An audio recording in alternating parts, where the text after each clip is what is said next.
আমার মহাসচিব মহোদয়কে হেলমেট পরাই নিয়ে গেছি, নাম বলতে পারলাম না, একজন সেনাবাহিনীর প্রধানের সাথে মিটিং করার জন্য আজকের কৃষিমন্ত্রীর বাসায়। কারণ ওটা বেশি দিন নয়, 23 সালের কথা বলছি। জীবনের বাজি নিয়েই কথাগুলি করেছি আমরা। আমার নেত্রীর 11 আমার নেতাকে যখন নিয়ে গেল খবর পেলাম আমি, কারণ 7 দিন আগে শেষ দিন আমার দেখা হয়েছিল আমার নেতা তারেক রহমানের সাথে, বেগম খালেদা জিয়ার সাথে 111-এর পরে হাওয়া ভবনে। সেদিন ছিল ওনার শেষ দিন। খবর পেলাম ওনাকে নিয়ে গেছে, ঢুকে গিয়েছে। 196 জন এমপি ছিল এই পার্লামেন্টে।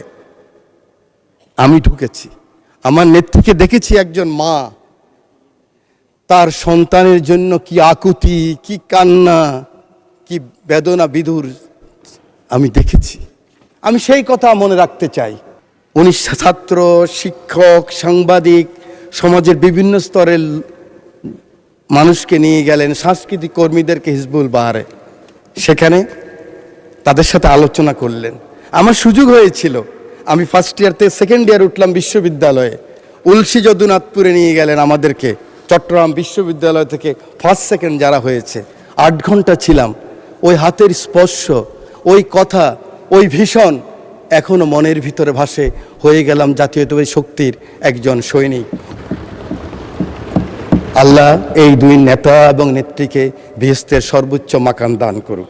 সময় নেই, বলতে পারবো না, শুধু বলতে চাই, আর কত যুদ্ধ, আর কত তর্ক, আর কত বিতর্ক, আর কত ছোট করা। এই সংসদটাকে আসুন না সকলে মিলে, সকলের সংসদ, আকাঙ্ক্ষার সংসদ, বাংলাদেশের 16 কোটি 17 কোটি মানুষ যে সংসদ চায়।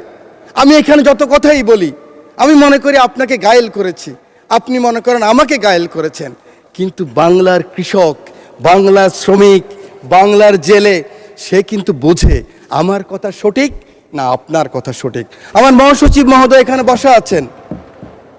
আমার মহাসচিব মহোদয়কে হেলমেট পরাই নিয়ে গেছি, নাম বলতে পারলাম না, একজন সেনাবাহিনীর প্রধানের সাথে মিটিং করার জন্য আজকের কৃষিমন্ত্রীর বাসায়। কারণ ওটা বেশি দিন নয়, 23 সালের কথা বলছি।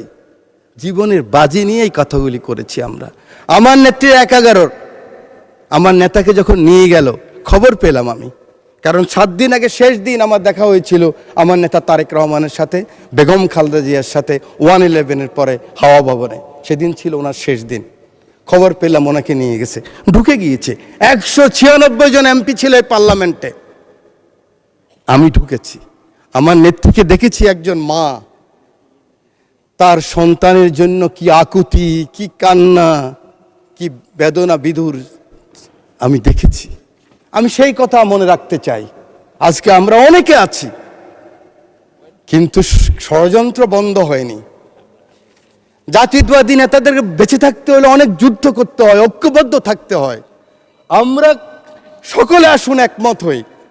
আগামী দিনে যে চ্যালেঞ্জ আসবে, এই জাতীয়বাদী শক্তির বিরুদ্ধে আবার যে ষড়যন্ত্র আসবে, সেদিন কারাই প্রধানমন্ত্রীর জন্য জীবনের বাজি রাখতে পারবেন, বাংলাদেশের জন্য বাজি রাখতে পারবেন, সেরকম যদি একটা শক্তি, সাহস থাকে, তখনই হবে সবার আগে বাংলাদেশ।